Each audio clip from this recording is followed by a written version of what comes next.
பப்பாளி பழம் மிகவும் உதவியாக இருக்கும். இது உங்கள் வயிற்றை சுத்தமாக வைத்திருப்பது மட்டுமல்லாமல் உங்கள் உடலில் பல ஊட்டச்சத்துக்களின் தேவைகளையும் பூர்த்தி செய்யும். இதில் நார்ச்சத்து அதிகம் இருப்பதால் உங்கள் உணவு எளிதில் ஜீரணமாகும். மறுபுறம் பப்பாளியில் விட்டமின் ஏ மற்றும் விட்டமின் சி உள்ளன. இது எடையை குறைக்க உதவுகிறது. ஆகையால் நீங்கள் தொப்பை கொழுப்பால் அவதியில் இருந்தால் பப்பாளி உங்களுக்கு உதவும். வயிற்று பகுதியில் காணப்படும் கொழுப்புகள், அதாவது தொப்பை போன்ற பகுதியை குறைக்க நினைத்தால் பப்பாளியை நறுக்கி அதை தயிரில் சேர்த்து காலை உணவில் சாப்பிடலாம்.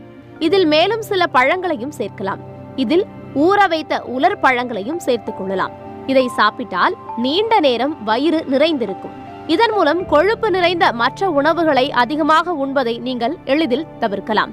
நீங்கள் காலை உணவை ஹெவியாக உட்கொள்ள விரும்புபவர்களா? அப்படி விரும்புபவர்கள் இதற்காக நீங்கள் வேறு எந்த ஆரோக்கியமற்ற உணவையும் உட்கொள்ள வேண்டிய அவசியமில்லை. ஒரு கிளாஸ்